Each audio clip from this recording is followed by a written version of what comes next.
I think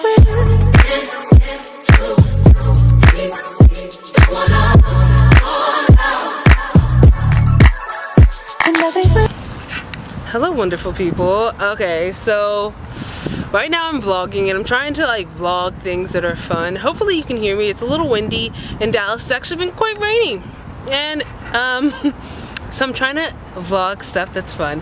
So today I'm going to the Money Diaries event, which is sponsored by Refinery 29 and Intuit. It's like a financial service. Let the cars go. It's like a financial services company for businesses, but it usually, or like some people might know QuickBooks. QuickBooks is good for small business and small business owners for invoices, income statements, balance sheets, and keeping all your receipts and things organized. So today I'm doing, it's kind of like a book tour-esque event. The last book tour I wanted to attend was Michelle Obama's Becoming. I tried desperately to get tickets on opening day, but I didn't get the pre-tickets.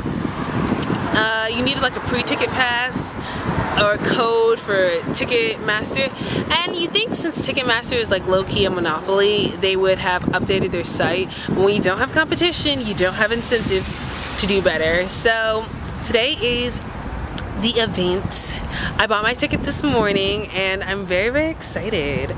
I might go inside early and try to vlog like my B-roll footage, and yeah, so that's essentially it. Yeah. I hope it's fun. I'm doing this by myself again. This is Alone with Abby, episode potentially 4, and yeah, we'll see how it goes. Boy, you should know that I've got you on my secret mind.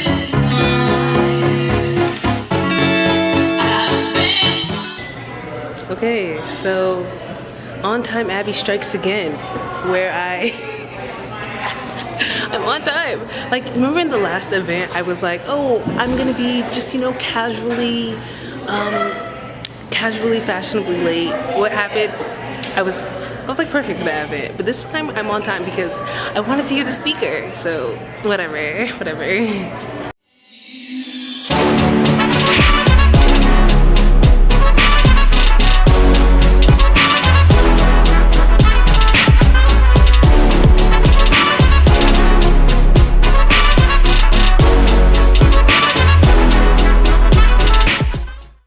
Okay, so the event's gonna start soon. I got here early and they made us wait, which is fine, but I'm sitting in the front row. No one else is in the front row. I'm gonna sit in the front row. I pay my money. So when it starts, I'll try to film some of like what she says. I believe it's Lindsay who's speaking, and I don't know if you can hear me because of the noise, but I'm here. I met one person so far, and yeah. Dallas, so thank you guys so much for coming.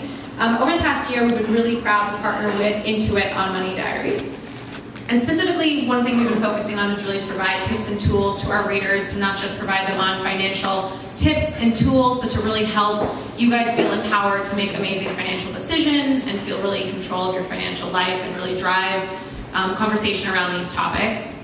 And so we're really excited to be able to have them support us at this event, and we're really excited to be able to introduce Lindsay Stanberry, our author of Money Diaries, as well as Manisha, our financial expert here. So please give me a warm welcome for them.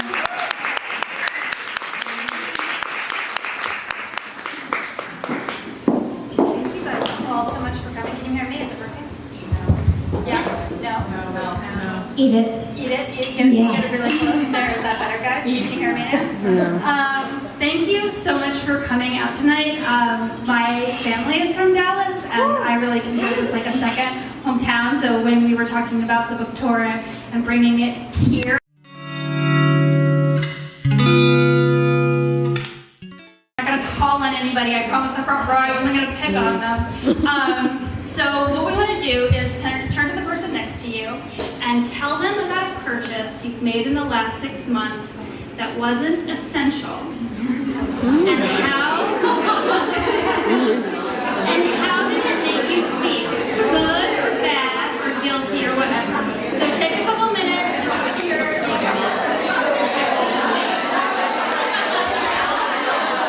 A purchase I made in the last 6 months that was not essential.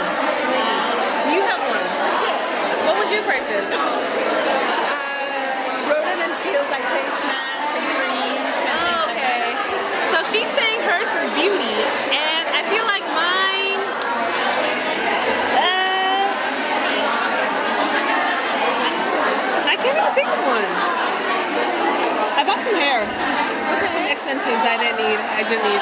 I said bundles, y'all, bundles. Having nothing in the bank, which I feel like, you know, a lot of people struggle with. This is the question that you and I talked a lot about when we were working on the book, and the question that comes up a lot as I've been doing interviews around the book, which is this emergency fund and how to even get started. And,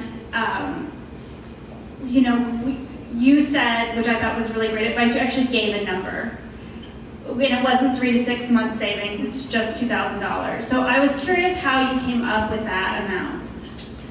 So it turns out there's a group called the Consumer Federation of America, and they do regular studies on what's happening with our spending habits across the nation as a whole. So it's a great way to see what averages are like.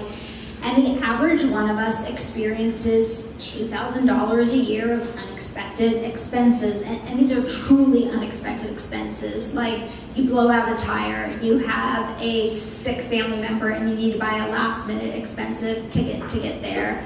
These kinds of things. And so that's the basis of the $2,000. And the idea is when you need to use it, then you work as hard as you can to try and replenish it by cutting back temporarily on some of the things like cappuccino makers and Stuart Weitzman shoes. And I like this number because the traditional advice is 3 to 6 months, but honest try and save 3 to 6 months of essential living expenses. That is great advice, but for most people, it could take them a decade to actually build up to that level. So it's smart. By the time you're 48, I would like to see everybody with a 3 to 6 month emergency fund. But in your 20s and early 30s, honestly, it's going to take you time to get there. One of the things that we did a survey that didn't make it into the book where we were asking young women how they were spending their emergency funds. And not to be overly gendered, but I think at least 2 women were like, we bought shoes. Somebody else was like, I went on vacation, not emergencies. You also give a piece of advice that you maybe shouldn't be investing in your 401k while you're trying to hit that $2,000 amount, which is a little bit controversial. Yeah, it's very controversial advice. What is my logic behind that? If you don't have a $2,000 emergency fund, and see, that's the universe, like highlighting If you don't have that $2,000 emergency fund and something goes wrong, what are you going to do? You're going to put it on a credit card. And what is the credit card going to have? A massive interest rate. In the best case scenario, it's going to be 8, 9, 10%, but more likely it's going to be in the double digits. The rate of return that you're going to get on the money you put in your 401k isn't going to come close to that. So we really are the first generation to be dealing with that question en masse. For so many of us, our parents got married very, very young, in their early 20s, you know, and at that point they were coming together with a blank financial slate.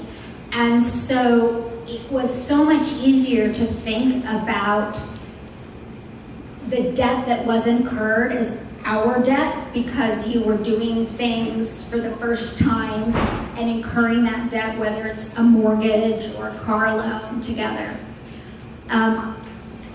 I actually think, especially when you're in the dating stages, that debt has become like the new STDs.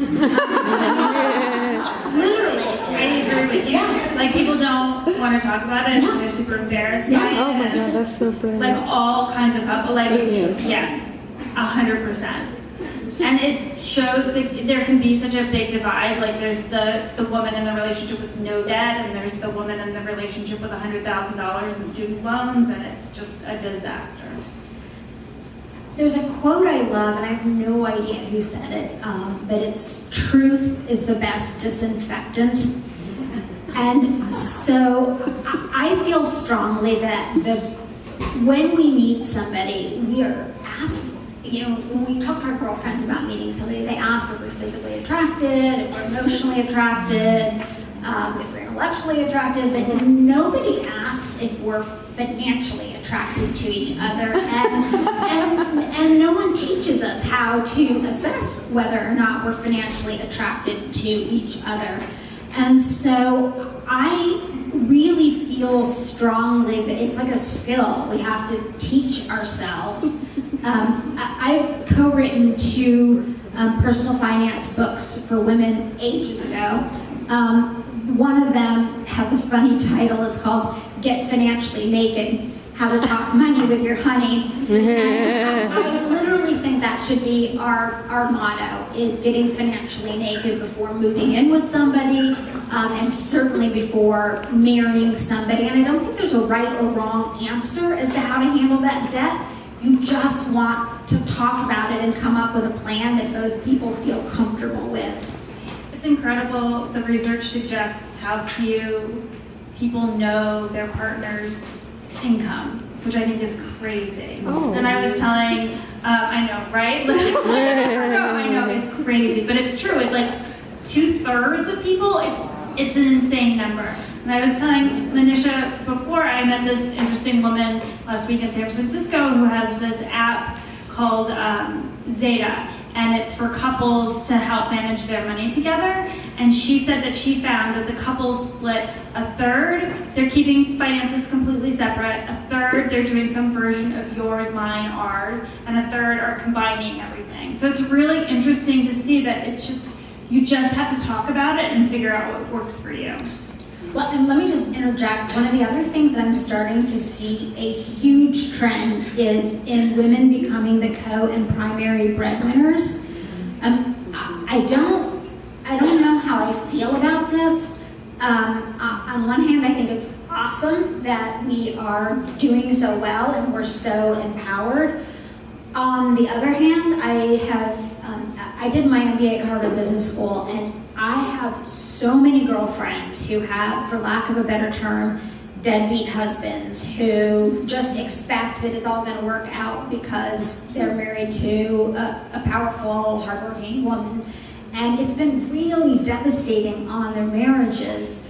And so I can't emphasize enough how important this conversation is, but also to say it's not a one and done. As each person's career takes off in different directions, you have to have that conversation again, or you'll end up bitter and angry like so many of my friends, and I don't wish that on any of you.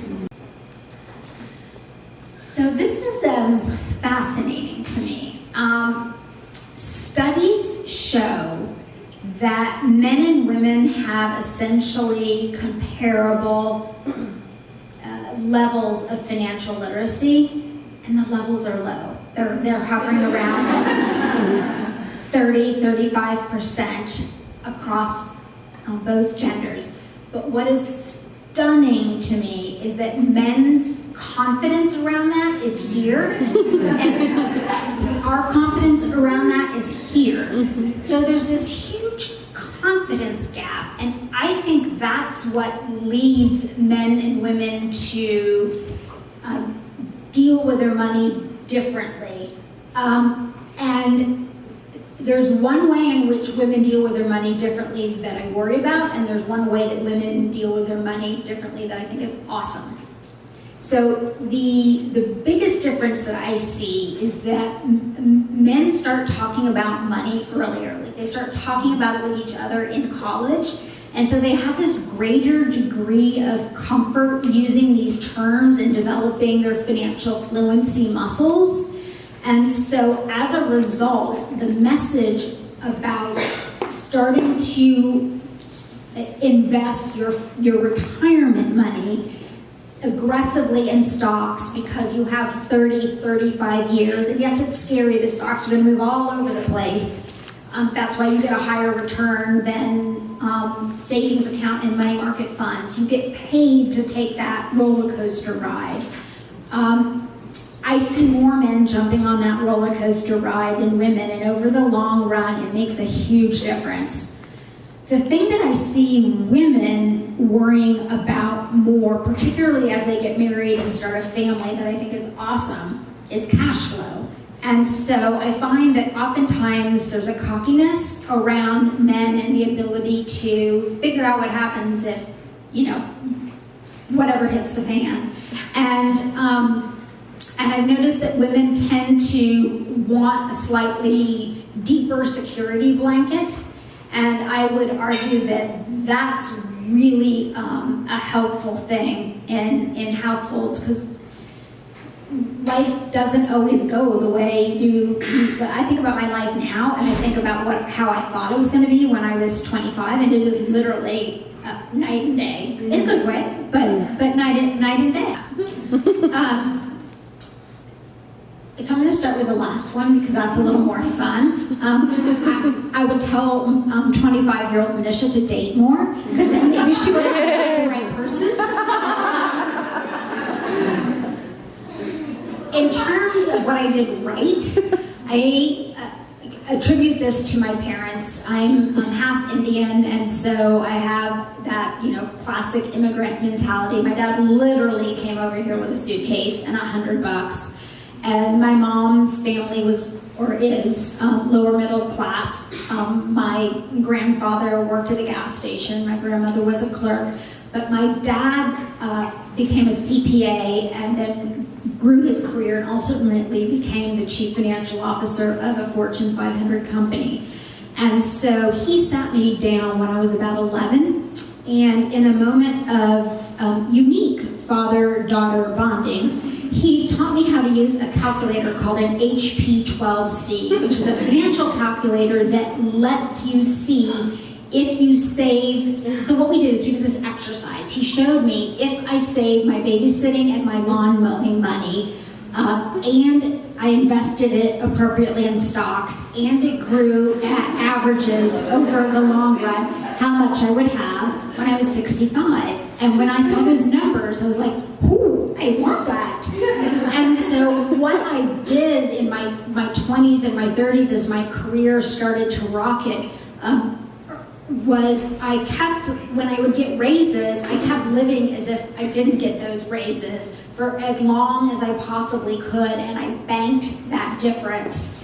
And then also I worked on Wall Street for a good period of time, and I was working all the time, so I had no time to spend money. That was also a very helpful strategy. But the biggest thing that I did was save at an exceptionally high level, and as a result, I can't emphasize this enough, my life looked very different than my friends. I can remember my 20s, I drove I'm not a very good driver, and so I drove a Jeep, and I somehow managed to lose both the front and the rear bumper. I just kept driving the Jeep. I didn't repair it because the rest of it was fine. And there was a point in time where literally I had 5 outfits for work, so I could rotate through, 2 pairs of jeans, 3 tops, and 2 sundresses because I lived in Houston, so it's kind of like summer all the time, and a sweater. And I lived really, really differently than my friends. I don't necessarily recommend that people be as minimalist as I was, but my point is that if you are going to save at a meaty rate, you will not look like your friends. Most people aren't saving at all, but I will tell you it's huge. The end of my marriage was ugly, and I had the finances to be able to say, I don't want to be in this situation anymore, I am going to leave. And I was able to. And so to me, what money does is it gives women voices and choices, and the trade-off of pulling back a little bit on your joy, not totally, but a little bit on your joy in order to give you that voice and choice down the road, I think is priceless. Very much.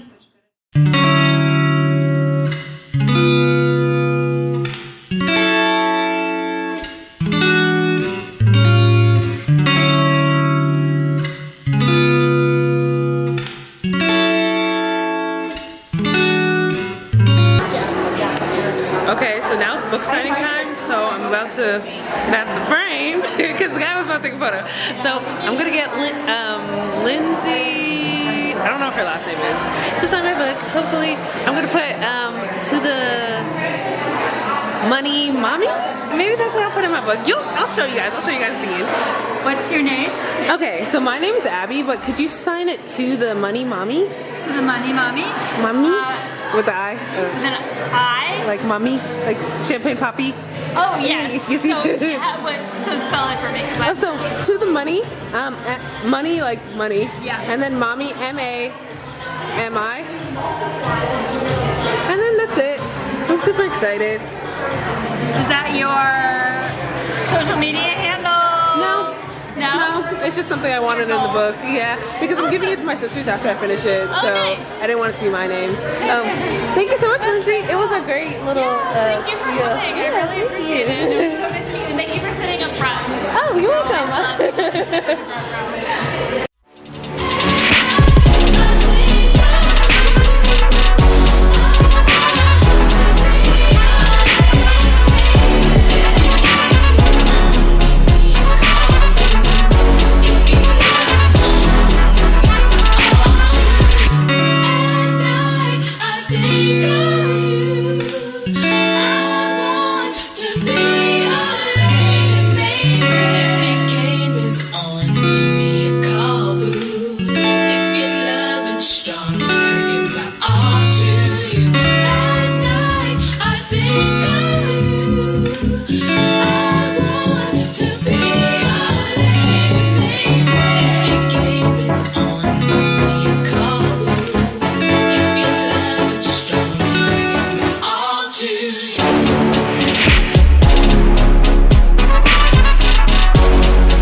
Better. I didn't know this was happening, so that was the end of the event. I'm gonna go home now.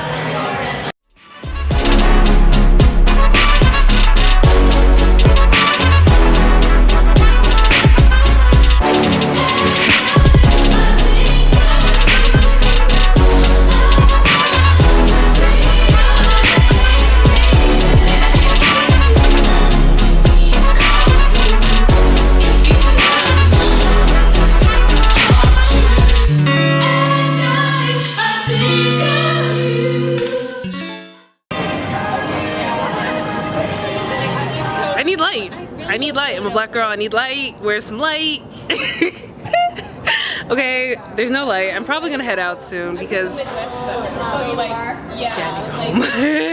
But it's been amazing. And so yeah. So it's okay. Final comments. Everybody and their mama needs to go to Money Diaries if it comes to your city. I think it's Chicago, San Francisco, Dallas. And this is another city, maybe New York, probably New York. New York! So, fine. I'll put the link down below and hopefully this video goes up in a timely fashion. But yeah, and hopefully I can still use this audio right now because Neo is playing in the background and I don't want YouTube to flag my video. Take care, y'all. Like, comment, and subscribe.